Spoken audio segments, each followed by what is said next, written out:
बयनिख्रुइ गिबिसिनाव आं प्रभु जिशु ख्रीष्टनि मुङै बेथेस्दा प्रेयार मिनिस्ट्रिनि जानानै साफ्रोमनिबो सिम गोजोननाय आरो सिबिनायखौ बावहरग्रोबाय। जिशुनि मुङै गोजोनथों। आं दिनै बिहेखुरै रिजारेक्शननि बिषयखौ लानानै फंनैसो बुंनो थाखाय आङो सानदों। गिबियावनो जोङो मोनसे बिजाबखौ फरायग्रोदोनि गांसेनि करन्थियान 15 बालाबनि 20नि सिरियाव बे सिरिखौ आं फरायग्रोनायसै, अन्नानै बयबो खोनासंदो। मानोना बयबो आदमनियाव थैयोबादि बेबादिनो बयबो ख्रीष्टनियाव फोथांजागोन। बेयाव जों दायो पाउलनि लिरनाय लाइजामाव जों नायोब्ला आदमजों थैनाय आरो जोंनि प्रभु जिशु ख्रीष्टजों गोथाङै थानो आरो जों बे बेलायाव जों सानना नायोब्ला आदमा इसोरनि हुकुमखौ मानियैखाय बियो बारसिनायखाय बियो पाप मावबाय आरो दिनै बियो आदेश उलंघ खालामनायखाय बे पाप मावनाया दिनै बिनि पाप मावनायजों गासै संसारनि मानसिफ्रा लोगोसे थैनो नांबाय। रोमनि जों रमारियाव मोनसे बाथ्राखौ नायनि, रोमनि 5 बालाबनि 12 सिरियाव, रोमनि 5 बालाबनि 12 सिरियाव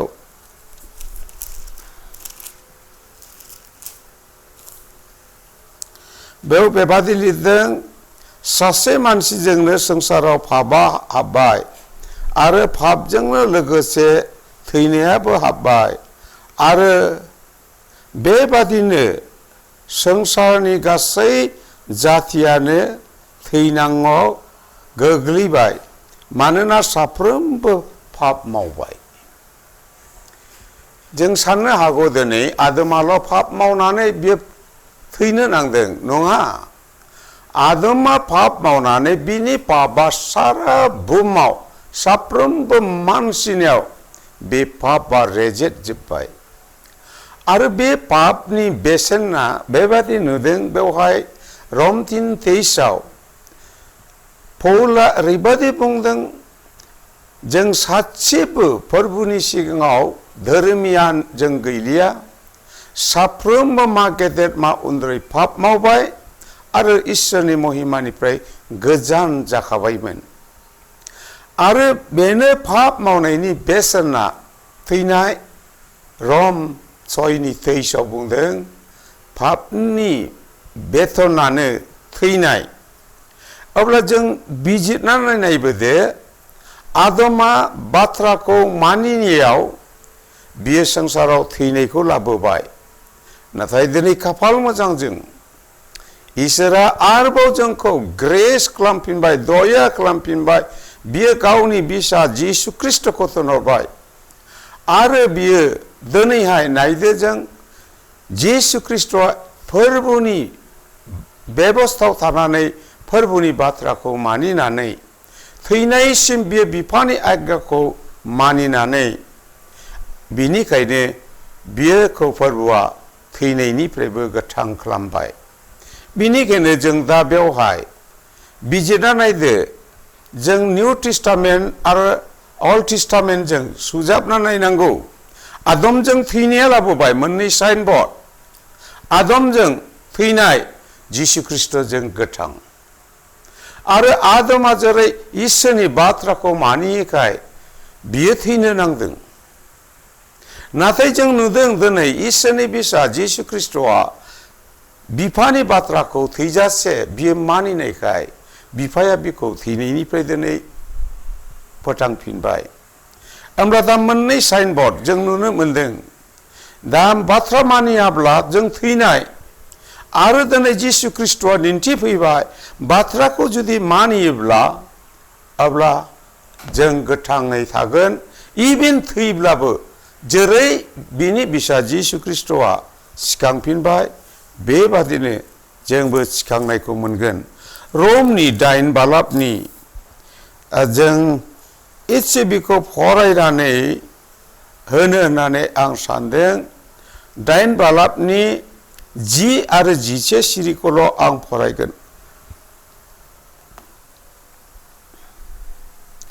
आमथाय ख्रिस्टआ नोंसोरनियाव थायोब्ला देहाया पापनि जुनै गोथैब्लाबो धोरोमनि जुनै नोंसोरनि जिउआ गोथां आमथाय जिसु थैनायनिफ्राय सिखांफिननायखाय इसोरनि गोथार जिउआ जोंनियाव थायोब्ला जे इसोरा ख्रिस्टखौ थैनायनिफ्राय थांखांहोफिनदों बियो नोंसोरनि गोथार जिउखौ हरनायखाय नोंसोरनि थैनो गोनां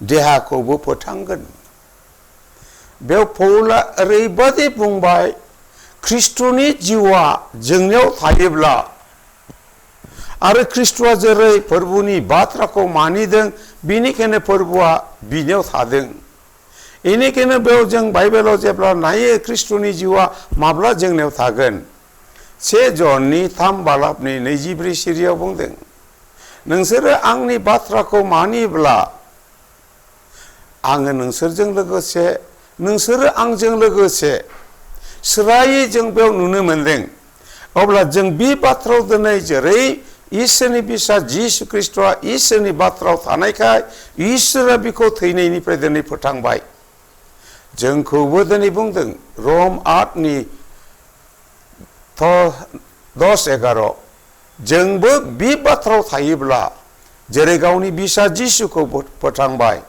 बेबादिनो जोंखौबो फोथांगोन बेनिखायनो अनज्लायग्रा नोंथांमोन ख्रिस्ट बिश्वासीफोर जों दिनै नायदो आदमा बाथ्राखौ मानियाव थैनो नांबाय ख्रिस्टआ बाथ्राखौ मानिनायखाय इसोरा बिखौ फोथांफिनबाय जोंनि गेजेराव मोननै दा साइनबर्ड मानियाब्ला जों थैगोन मानियोब्ला जों जिसु ख्रिस्टजों लोगोसे सिखांफागोन बिनि डिसाइडखौ दिनैनो नों गावनो खालामनानै लानो आं साफ्रोमनिसिमबो खावलायनाय थाबाय गोजोनथोंसै।